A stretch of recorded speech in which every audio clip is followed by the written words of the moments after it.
بسم الله الرحمن الرحيم.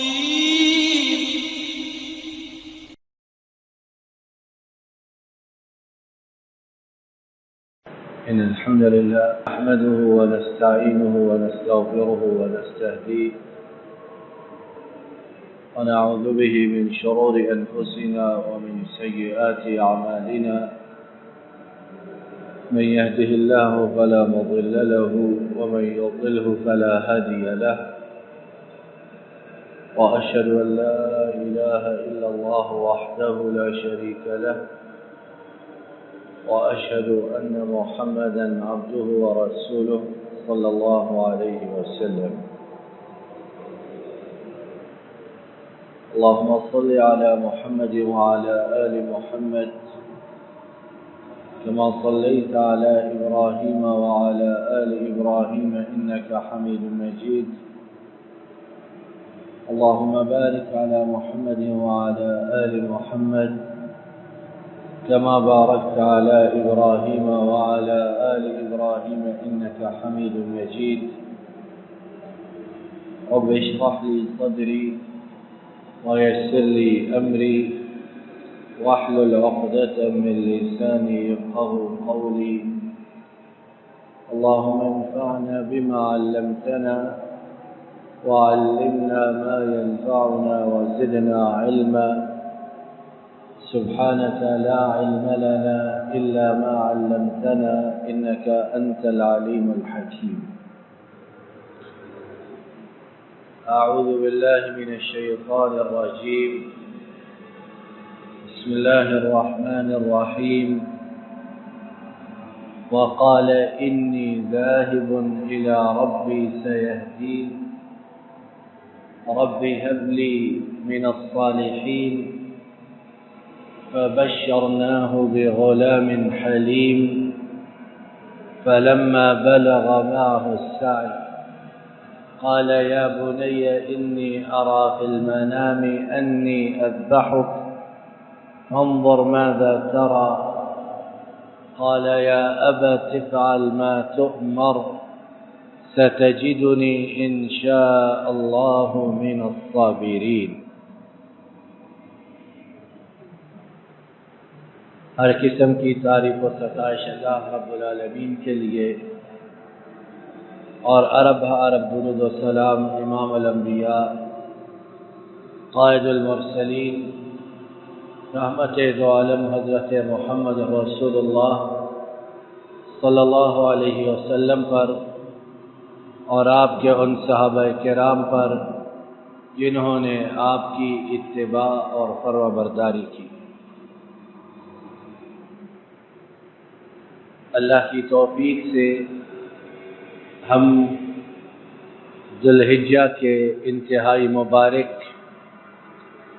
اور اللہ کے ہاں بلند و بالا مقام والے دنوں میں سے گزر رہے، اور ان دنوں کا اختتام اس دن پر ہوتا ہے جو اللہ کو بہترین اور پسندیدہ ترین دنوں میں سے ایک دن یوم النحر یعنی قربانی کرنے کا دن ہے. قربانی کرنا ہر صاحب استطاعت مسلمان، اگر وہ اس کی استطاعت رکھتا ہو، اس کے لیے ضروری ہے کہ نبی رحمت صلی اللہ علیہ وسلم نے فرمایا کہ جو کوئی قربانی کی استطاعت رکھتا ہو اور وہ پھر قربانی نہ کرے تو وہ ہماری عیدگاہ کے نزدیک نہ پھٹکے. مختصر سے وقت میں اللہ کی توفیق سے بات یہ کہنی ہے کہ قربانی جو ہم کرتے ہیں یہ صرف قربانی خریدنے، لوگوں کو دکھانے، گلی محلے میں بکرا، دمبا، بیل اس کی گردن میں رسی ڈالے پھرنے کا نام ہے، اور عید کے دن قصاب کو بلایا، ذبح کروایا، بہت سا گوشت گھر رکھ لیا، تھوڑا بہت غریبوں میں، دوست احباب میں تقسیم کر دیا، تو صرف قربانی اس کا نام ہے؟ نہیں نہیں، ہرگز نہیں، بلکہ قربانی ایک پوری تربیت کا نام ہے۔ قربانی تزکیہ نفس کا نام ہے۔ قربانی دل کی اندرونی بیرونی کیفیات کو اللہ کے روبرو جھکا دینے کا نام ہے۔ قربانی اپنی خواہشات اور اپنی امنگ و آرزوؤں کو اللہ کے حکم کے تابع کر دینے کا نام ہے۔ 40 50 ہزار، لاکھ، 2 لاکھ، 3 لاکھ کی قربانی خریدی، محلے میں نمود و نمائش کی اور بات ختم ہو گئی۔ قربانی کو اس چیز کے لیے مشروع نہیں کیا گیا۔ آئیے دیکھتے ہیں کہ قربانی جو ہے اس میں ہمارے لیے کیا سبق، اس میں ہمارے لیے کیا دروس، ہمارے لیے کیا عبرتیں اور ہمارے لیے کیا نصیحتیں۔ پہلی چیز جو میرے آپ کے لیے سمجھنے کی ہے کہ قربانی سمیت، اور اس وقت ہم چونکہ بات قربانی کی کر رہے ہیں اس لیے اسی کا خاص ذکر کرتے ہیں، قربانی سمیت ہماری ہر عبادت اللہ کے لیے خاص ہونی چاہیے۔ کہ اگر قربانی خریدی لوگوں میں نام پیدا کرنے کے لیے، لوگ کہیں کتنا عمدہ پیارا خوبصورت جانور ہے، محلے میں ٹھاٹ باٹ ہو جائے، محلے میں نام ہو جائے، پڑوسیوں کو نیچا دکھا سکے کہ ہم نے مہنگا جانور خریدا ہے، تو اس سے بہتر ہے کہ انسان قربانی نہ کرے۔ کیا فائدہ؟ قربانی محض اللہ کی رضا خوشنودی کے لیے، اور اس انسان سے بڑا احمق، نادان، بیوقوف کون ہوگا جو ہزاروں یا لاکھوں روپے بھی لگائے اور پھر اللہ کے ہاں مردود قرار پائے؟ اس سے زیادہ کوئی احمق ہوگا؟ اور جس طرح کہ ہم پہلے بھی بارہا سن چکے کہ کسی بھی چیز میں ذرہ برابر اگر اللہ کی خوشنودی کے علاوہ کوئی اور چیز شامل ہوئی تو نہ صرف ہماری عبادت مسترد ہوئی، بلکہ خطرہ ہے کہ کہیں پچھلی کی گئی عبادات بھی اس زد میں نہ آ جائے۔ تو کوشش کریں کہ ہم جو قربانی خریدیں، قربان کریں، گوشت تقسیم کریں، وہ محض صرف اللہ کی رضا کے لیے۔ شیطان بہت خراب کرتا ہے، اکساتا ہے، ورغلاتا ہے، پھسلاتا ہے، لیکن اپنے نفس، اپنے دل، اپنی نفسانی خواہشات کو کنٹرول کرنا ہی قربانی کے اولین اور بہترین مقاصد میں سے ایک مقصد ہے۔ دوسرا سبق، دوسری عبرت، دوسری نصیحت جو میں آپ اس قربانی کے کرنے سے حاصل کر سکتے ہیں اور ہمیں کرنی چاہیے، وہ کیا ہے کہ ہدایت اور دلوں کا سیدھا رکھنا یہ صرف مولا علیم و خبیر کے اور مقلب القلوب کے ہاتھ میں ہے۔ ابراہیم علیہ السلام نے جب اپنے بیٹے کی قربانی کرنا چاہی تو کیا کہا؟ وقال انی ذاہب الی ربی، میں جاتا ہوں اپنے رب کی طرف۔ کیا مطلب؟ کہ ہدایت، سیدھا راستہ وہ صرف مالک الملک کے مقلب القلوب کے ہاتھ میں ہے۔ کوئی بابا، کوئی بڑا، کوئی چھوٹا، کوئی عزت والا، کوئی پہنچ والا کسی کی ہدایت کا مالک و مختار نہیں ہے۔ اگر وہ ہدایت نہ دینا چاہے، ساری دنیا مل جائے، انسان ہدایت کی ہے بھی حاصل نہیں کر سکتا، اور ساری دنیا مل کر گمراہ کرنا چاہے، اللہ ہدایت دینا چاہے، ساری دنیا کی بات مسترد، اللہ کا حکم نافذ ہو جائے گا۔ تو دوسری بات کیا؟ کہ قربانی کرتے ہوئے، بطور خاص کے قربانی کے متعلق ہم گفتگو کر رہے، اور دوسری تمام عبادات کرتے ہوئے صرف اپنے مالک سے ہدایت مانگے کہ وہی دینے والا اور دلوں کے حال جاننے والا اور دلوں کو پھیرنے والا ہے۔ اسی لیے نبی رحمت صلی اللہ علیہ وسلم، ان کی بہت زیادہ کی جانے والی دعاؤں میں سے ایک دعا، یا مقلب القلوب ثبت قلبی علی دینک، اے دلوں کے پھیرنے والے میرے دل کو دین کی طرف پھیر دے۔ اور دوسری روایت میں ثبت قلبی علی طاعتک، اے دلوں کے پھیرنے والے میرے دل کو دین پر ثابت قدم کر دے۔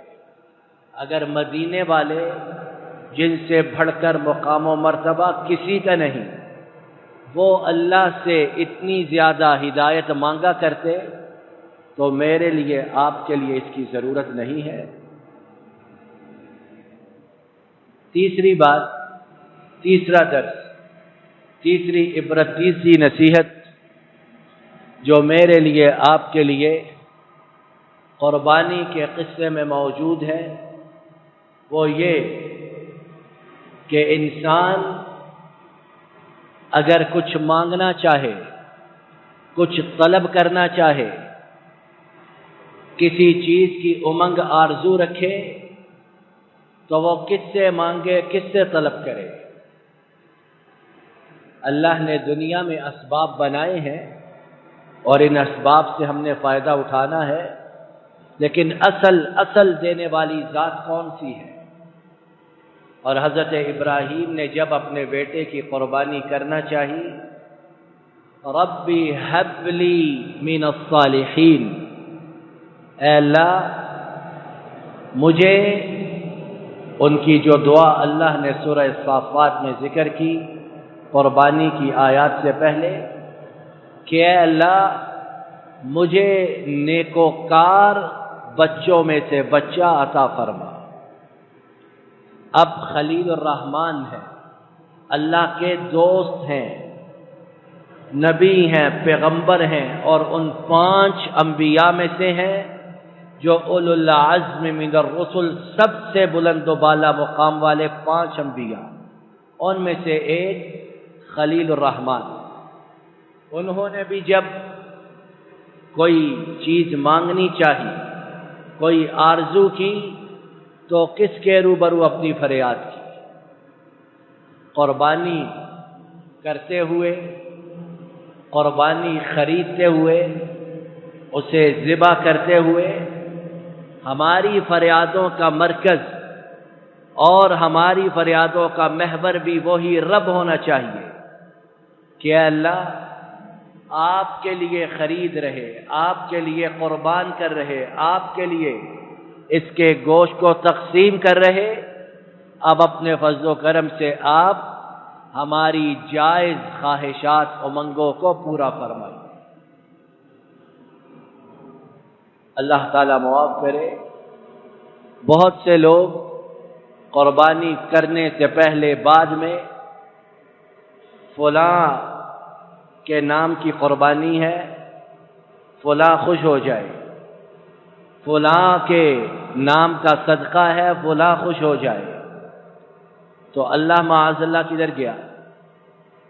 اور اللہ نے قرآن پاک میں واضح طور پر سورہ حج میں یہ بات ارشاد فرمائی، لَن يَنَالَ اللَّهَ لُحُومُهَا وَلَا دِمَاؤُهَا وَلَكِن يَنَالُهُ التَّقْوَى مِنكُمْ۔ اللہ کو یہ قربانی کے کرنے میں قربانی کے خون کی، گوشت کی کوئی ضرورت نہیں، وہ تو غنی عن العالمین، تمہیں رزق دیتا ہے، اس نے بھلا تمہارے گوشت کو کیا کرنا ہے؟ لیکن اسے تمہارے دلوں کا تقوی چاہیے، تمہارے دلوں کی پاکیزگی، تزکیہ نفس چاہیے۔ اگر وہ ہے تو قربانی قابل قبول ہے، اور اگر وہ نہیں ہے تو ایک قربانی نہیں، 100 بھی کرو، 1000 بھی کرو، گویا تم نے کچھ بھی نہیں کیا، بلکہ الٹا اپنے نامہ اعمال میں عذاب اور گناہوں کو جمع کیا ہے۔ چوتھی بات جو میرے آپ کے سمجھنے کی اور بطور درس اور عبرت قربانی کے قصے میں ہمارے لیے یہ ہے، وہ یہ کہ اللہ جب بندوں کو کہتا ہے کہ صرف مجھ ہی کو پکارو، مجھ ہی سے سوال کرو، تو وہ رب شکر گزار بھی ہے، وفا شعار بھی ہے، اور دعاؤں کو سننے والا بھی ہے۔ ابراہیم علیہ السلام نے جب اپنے مالک سے دعا کی تو جواب آیا فوری، فبشرناہ بغلام حلیم، بس ہم نے انہیں بردبار، حلیم یعنی بہت اچھی طبیعت والے بچے کی بشارت دی۔ میرے لیے، آپ کے لیے کیا کہ قربانی کرتے ہوئے، دوسری عبادات کرتے ہوئے جو بھی اللہ سے فریاد کرے، ہمارے دل کی گہرائی میں یہ یقین موجود ہو کہ میرے رب نے میری ضرور سننی ہے، اور بھلا رب کے علاوہ کون سن سکتا ہے؟ ماں سے بڑھ کر کوئی بچوں کے لیے شفیق اور مہربان ہوگا؟ کتنی مرتبہ ماں جیسا عظیم رشتہ وہ بھی چاہنے کے باوجود اپنے بچے کی امنگ، ضرورت کو پورا نہیں کر سکتی ہے۔ شیرخوار بچہ ہے، دودھ کے لیے رو رہا، بلک رہا، ماں چاہتی ہے کہ دودھ پلائے، لیکن اس کے دائرہ اختیار میں نہیں، اس پر اس کا بس نہیں۔ لیکن ہم جس رب کو پکارتے ہیں وہ رب سنتے بھی ہیں اور ہر وقت دینے پر بھی قادر ہیں، اور نہ صرف قادر ہیں بلکہ ان کے خزانوں میں تمام دنیا کو دینے کے باوجود رتی برابر کوئی کمی بیشی نہیں ہے۔ تو پھر ہم بلا احمق، نادان، بیوقوف بن کر در در کی ٹھوکریں، دروازے دروازے کی ذلت اور رسوائی کیوں برداشت کرتے ہیں؟ اور عجب بات کہ ساری زندگی بہت سے جوتیاں چٹکھاتے رہتے ہیں، ذلیل ہوتے رہتے، لیکن جو دینے والی ذات ہے اس کی طرف متوجہ نہیں ہوتے۔ کیسی عجیب بات ہے۔ تو رب نے قربانی کے اس قصے میں ایک درس، یہ ایک سبق ہمیں یہ بھی دیا کہ دعا کے لیے ہاتھ اٹھاؤ، جھولی پھیلاؤ، اس یقین کے ساتھ کہ تمہارا رب تمہاری فریاد سنے گا، تو نتیجہ کیا ہوگا کہ رب کی طرف سے جواب آئے گا کہ تمہاری پکار، تمہاری فریاد سنی گئی۔ اور کتنا خوش نصیب ہے وہ مومن، کتنا اعلیٰ بخت ہے وہ مسلمان کہ خاکی ہے، گنہگار ہے، ناکارہ ہے، بے سہارا، بے آسرا ہے، لیکن پکارتا ہے رات کی تاریکی میں یا جس وقت بھی، تو مالک الملک کی طرف سے اپنے اس خاکی گنہگار بندے کی دعا کو قبول کرنے کا پیغام آ جاتا ہے۔ پانچواں درس 5ویں عبرت جو میرے لیے آپ کے لیے قربانی کے قصے میں ہے وہ یہ ہے کہ اپنی تمام خواہشات نفسانی، جسمانی، روحانی، ظاہری، باطنی، اس کو اللہ کے تابع کر دینے کا نام ہی قربانی ہے۔ یہ جو ہم جانور ذبح کرتے ہیں عبادت ہے، بہت زیادہ اجر و ثواب ہے اگر اللہ کے لیے کیا جائے اور اللہ تعالیٰ اسے قبول کرے۔ لیکن اصل قربانی کا فلسفہ کیا ہے کہ اے بندے، جو بھی تیرے اندر شیطانی خواہش، نفسانی امنگ یا کسی بھی طرح کی گناہ، معصیت، نافرمانی کی بات ہے، اسے اندر ہی کچل کر رکھ دے، اسے اندر ہی ختم کر کے رکھ دے۔ یہ ہے تیرے فرما بردار بندے ہونے کی دلیل۔ اور اگر تیرے اندر کا شیطان تجھے خراب کرتا، تجھے گناہوں پر اکساتا اور تو اس کے پیچھے پیچھے چلتا ہے، تو پھر تو کاہے کا بندہ ہے؟ تو کس طرح کا مسلمان ہے؟ تو کس طرح کا مومن ہے؟ خلیل الرحمن کو دیکھیں کہ حکم آیا لخت جگر کی قربانی کرو۔ وہ لخت جگر جو بڑھاپے کا سہارا بڑی تمناؤں دعاؤں کے بعد ملا۔ اب انسان کی فطری خواہش کیا ہوتی ہے کہ بچہ زندہ رہے، بڑھاپے میں ہاتھ بٹائے، سہارا بنے۔ لیکن خلیل الرحمن انہوں نے اپنے دل کی خواہش اللہ کی خواہش کے سامنے کس طرح قربان کی کہ بیٹے کو ذبح کرنے کے لیے زمین پر لٹا دیا۔ یہ ہے قربانی کا فلسفہ۔ تو جب تک میرے آپ کے دل رحمان کی باتوں سے معمور لبریز نہیں ہوتے اور نافرمانی، گناہ، معصیت ان کی غلاظت کو اپنے دلوں سے نکال باہر نہیں پھینکتے، اس وقت تک قربانی کے مقاصد کو ٹھیک طریقے سے حاصل نہیں کیا جا سکتا۔ اللہ تعالیٰ اپنے فضل و کرم سے ہمیں صحیح معنوں میں اس طرح قربانی کرنے کی توفیق عطا فرمائے جس سے ہمارا رب راضی ہو، اسے وہ قبول فرمائے، اور اس کے پیچھے جو فلسفہ کار فرما ہے اسے زندگی بھر ہمیں اپنانے کی توفیق عطا فرمائے۔ آخر دعوانا الحمدللہ، سبحان ربک رب العزت عما یصفون وسلام۔ السلام علیکم ورحمۃ اللہ۔ یہ ڈاکٹر فضل الہی صاحب کا آفیشیل یوٹیوب چینل ہے، اس کو لائک، سبسکرائب اور شیئر کریں اور بیل آئیکن پریس کریں تاکہ نئے آنے والی ویڈیوز کا نوٹیفیکیشن آپ کو موصول ہو سکے۔ جزاکم اللہ خیر۔